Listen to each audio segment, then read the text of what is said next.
Clickety-clack, clickety-clack, a boxcar on a railroad track. I take goods there, I bring goods back, a boxcar on a railroad track. Clickety, clickety, clack. Boxcar 20862, that's me. The other cars call me old-timer. Not that I'm really so old, but in business you become a veteran in a hurry. Now Junior here, he's just joined up. Hardly dry behind the ears. Junior was coupled onto me back in Topeka, Kansas. He doesn't appreciate it yet, but he belongs to the Southern Railway system with better than 8,000 miles of track that spreads out to every part of the Southland and points beyond.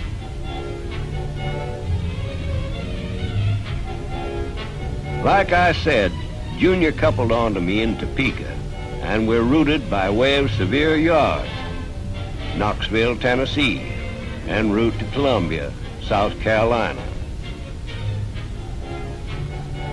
Right now, we are in Memphis, Tennessee, just leaving Forest Yard in the dark of night.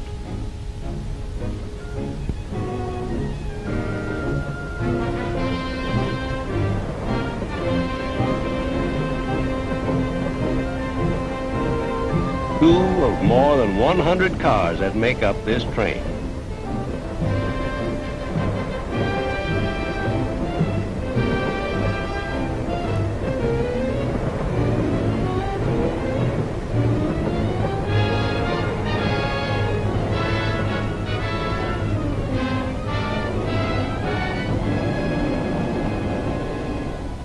Early morning now, and we're going through Alabama. Alabama, the state the stars fell on.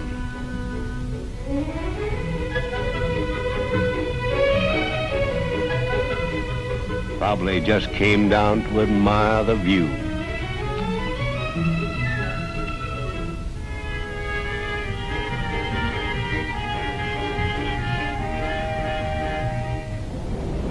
So long, Alabama, back into Tennessee.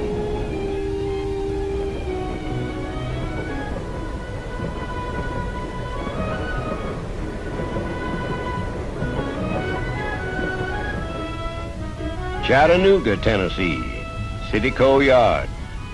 Drop some cars here, pick up some others. Southern is expanding this yard, a sign of progress.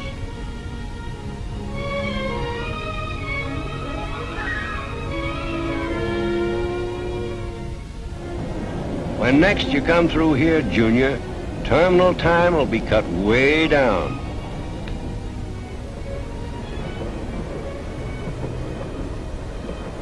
Rolling on through Sweetwater Valley.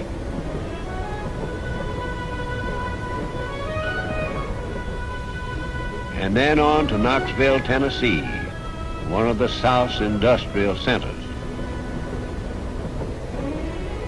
Look at this train we're part of, Junior. More than a mile from caboose to the 4-unit diesel, pulling with a strength of 6,000 horses, carrying the nation's goods, serving the Southland, taking farm products to the city, raw materials to the factories, finished goods to the people who will use them.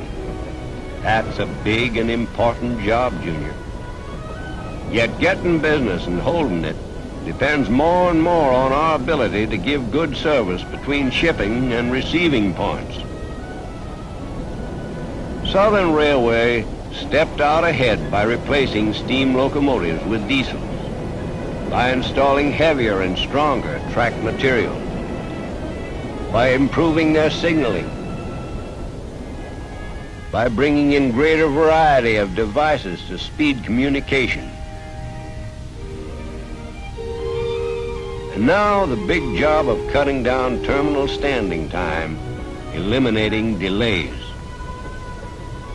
And in just a little while now, Junior, you're going to see how Southern Railway is tackling this problem. Sevier Yard,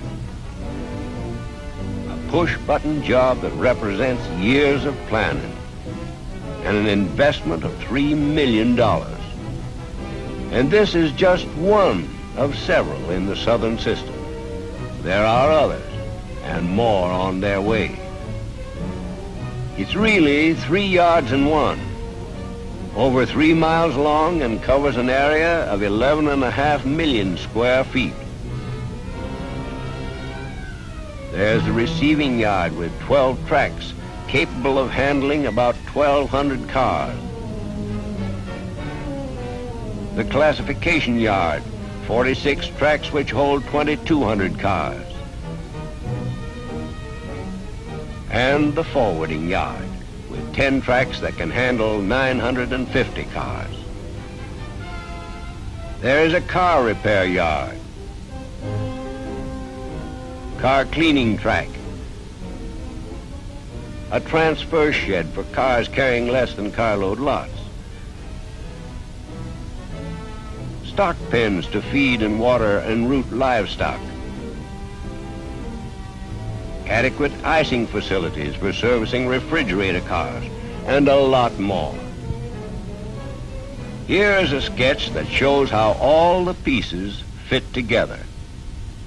This is the receiving yard, the classification yard, and the forwarding yard, 3 miles from one end to the other. Here is the diesel repair shop, car repair yard, car cleaning track,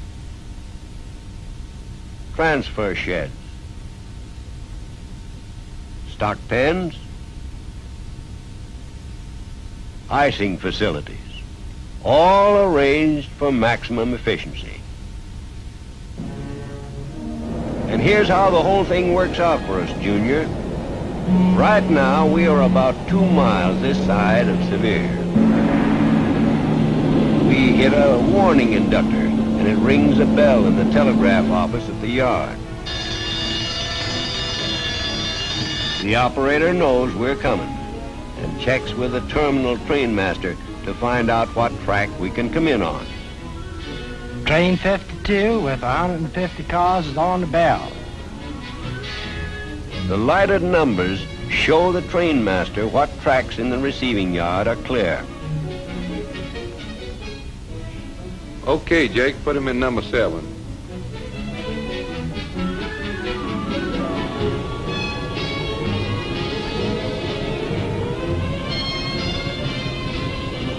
And here we are pulling into receiving yard track number 7.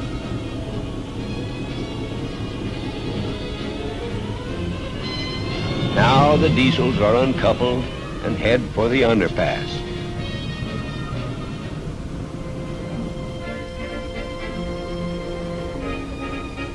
We get our first inspection right here. Car inspectors make a walking inspection and open journal boxes, and they're left open for oiling later. The air bleeders release our brakes.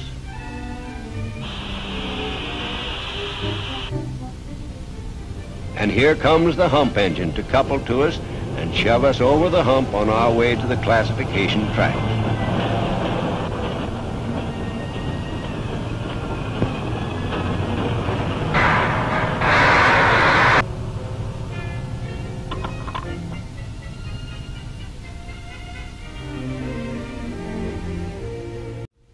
Engine 2281 on track number 7, ready to shove. All right, 2281. You got a green board. Shove out. This means we can shove out at 6 miles per hour.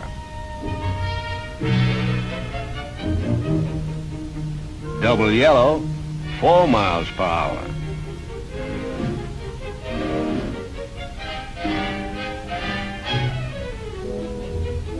Single yellow, 2 miles per hour, our humping speed. That yellow gadget across the track is there to signal when anything drags too low.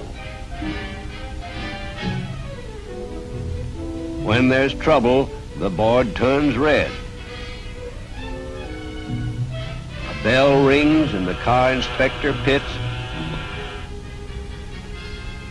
and the trouble is corrected.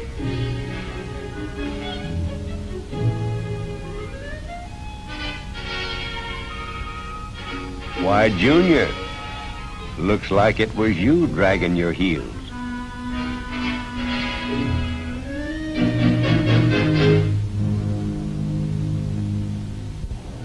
Now we roll past the car inspector pits for another inspection of our running gear.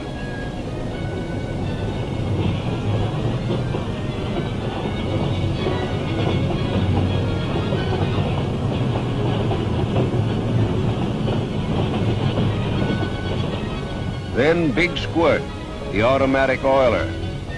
Now you see why the journal boxes were left open. We're really getting oil.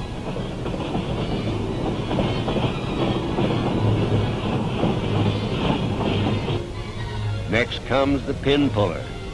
His switch list tells him just which cars to uncouple. You and I, Junior, are going to the same place, so we'll stay coupled together.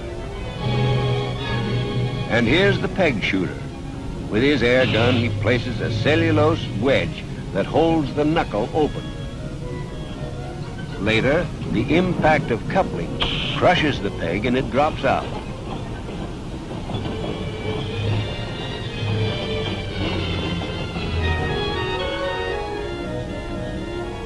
Next comes the hump conductor.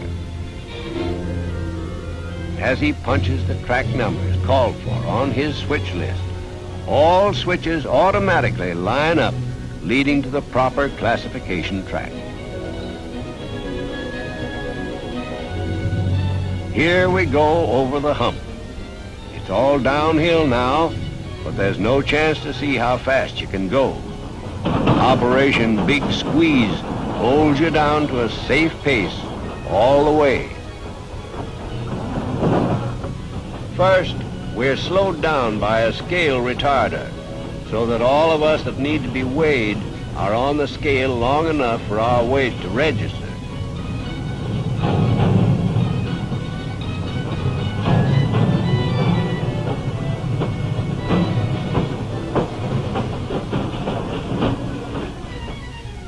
Then there's the retarder operator. If we're going too fast after we leave the scale, he slows us down again with the master retarder. With the help of radar equipment located alongside the track and these meters, he can tell our speed as we go past him. Then, using the group retarders, he'll keep us at the safe coupling speed of 4 miles per hour as we roll into the classification tracks.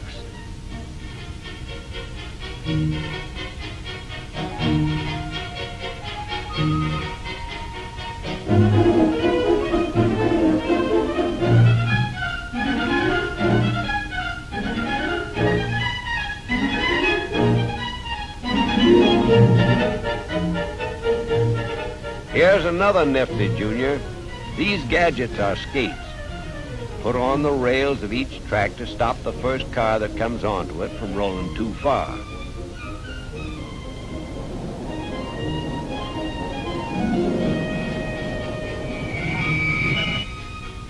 And it keeps the cars that follow from pushing the whole block out of the end of the track.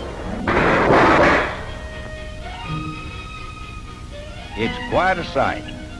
In 1, 2, up to 8 cars in one cut.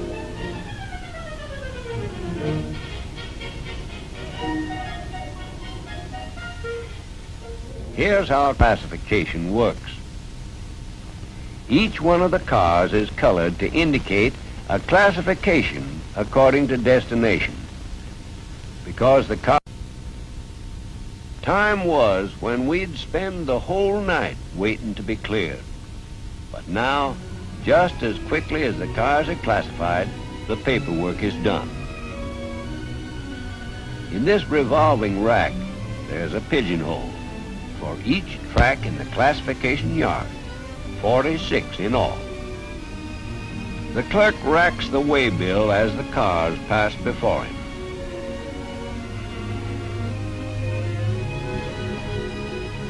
In a matter of minutes after the last car is classified, the clerk has figured out exactly how much tonnage there is in each track. Then the waybills are microfilmed, so there'll be a permanent record of each bill.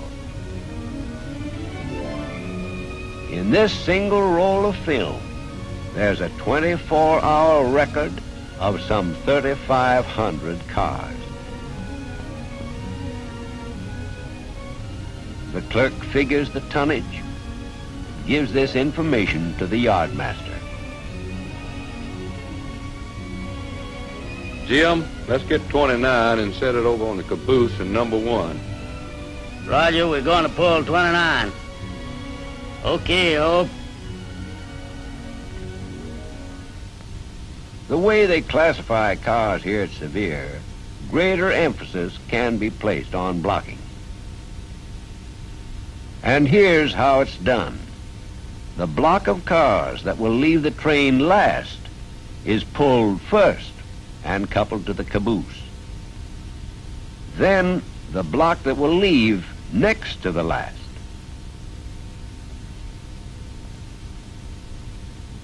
And so on till the train is completed.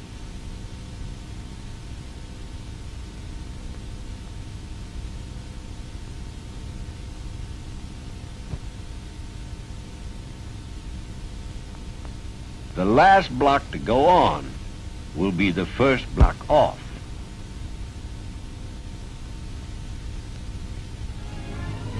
You can say goodnight to Sevier, Junior. We're ready to roll. Listen to those diesels roar. Yes, sir, Junior. That new operation at Sevier is really something out of tomorrow for use today. It only took us 2 hours and 50 minutes to get through here, and it used to take more than twice that long. That's where all this Imagineering, if that's the right combination of imagination and engineering, pays off. Time saved at Sevier is cumulative. It's like a rolling snowball. Trains now leaving Sevier Yard need little or no switching at other points on the railway. That saves time, and time is precious to shippers. Too bad it's so dark out here, Junior. Can't really appreciate the view. Now, if we knew the magic word, abracadabra, well, what do you know? North Carolina and the French Broad River I was telling you about. Mighty lovely stretch of country.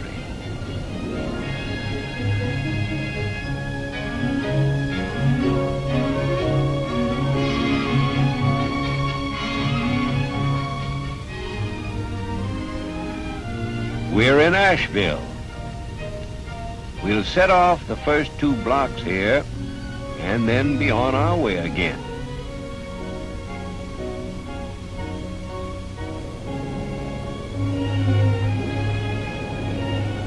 Now we got a little more climbing to do to get to the top of Saluda Mountain.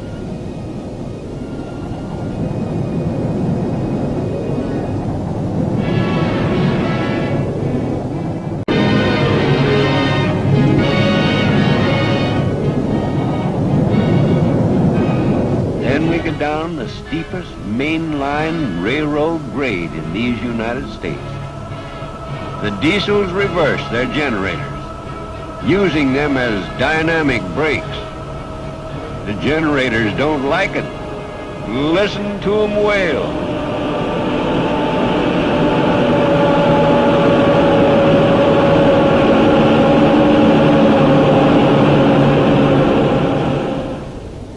Yep.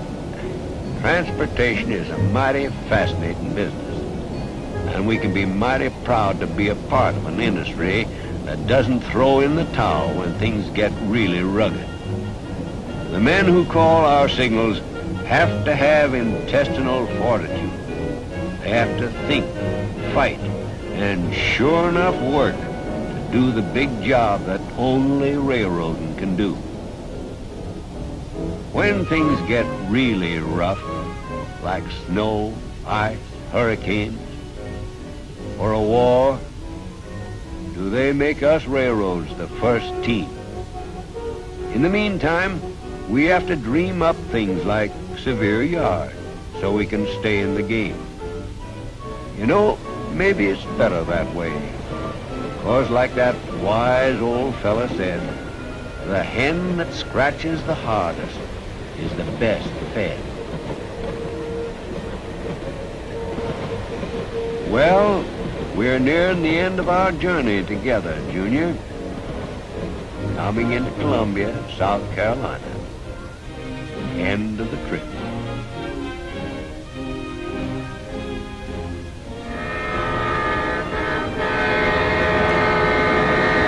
Tomorrow we'll be on the go again, 'cause we're Southern Railway boxcars, only when we're on the move. That, Junior, is railroad.